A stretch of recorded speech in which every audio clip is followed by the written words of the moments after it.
So going stealth, you write, for a long time was the standard way of going about transition. And you said, sometimes I think I must be the last trans woman on earth who went stealth. I think you say this in the book, right? Right. This isn't me, of course, but this is the character. I'm sorry, character. You are not Judith. Right.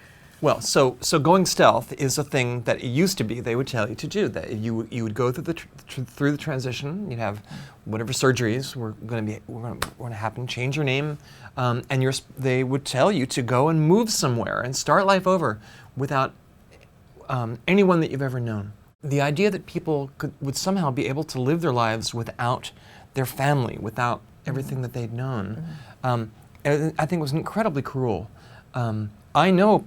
I mean, the world is full of people who are in stealth now, though. I know many people who have made themselves known to me because I'm a writer, and they say, you know, nobody knows but me. And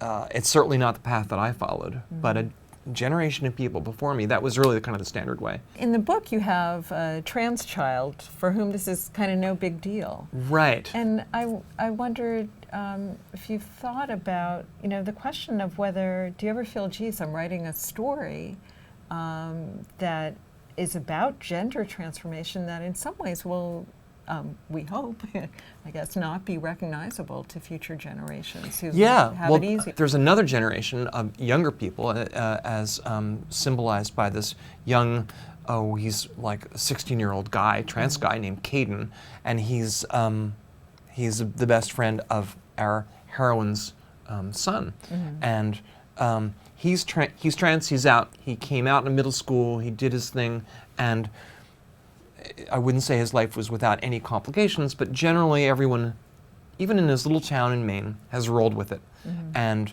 it's just a fact.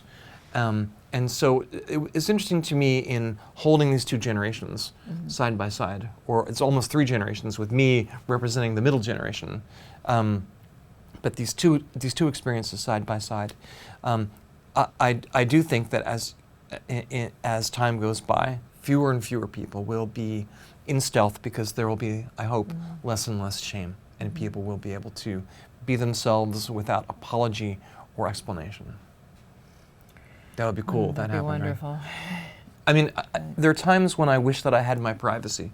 Then I think, well, because I'm a public person and because of the work that I've done and that you've done and a lot of writers have done, now a young person can go to the library and read a book by Jenny Boylan or Susan Faludi or any of the other great writers that there are writing about gender now, and they can open a book and they can see their story and know that they're real and know that they're not alone. And that's the thing I didn't really have when I was 15. I remember going to the library and there was nothing. And if there aren't books about you, it's like you don't exist. Right. In reading this, I felt like this isn't a book entirely about trans experience, or at least that's not what it's all about. And it also takes trans experience and shows how it recurs and is universal in the experiences are universal in everyone's life. And I was wondering if, I mean, it feels like in some ways Long Black Veil marks a cultural moment where a trans drama is just part of the mix. It's not segmented out. And I wondered if you'd thought about that at all, or maybe you're not even aware of that. I hope that's true. It is. I think that we've seen so many stories about trans people where it's a story about transition, or it's a story about something terrible happening to that person. And I think the character in this book is very familiar.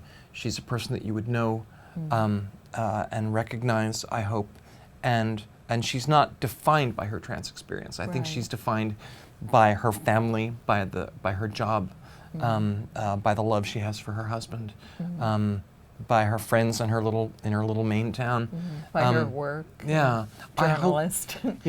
I hope that that as time goes on, that people will see that trans people like this character, that this is one more way of being human. and that we don't.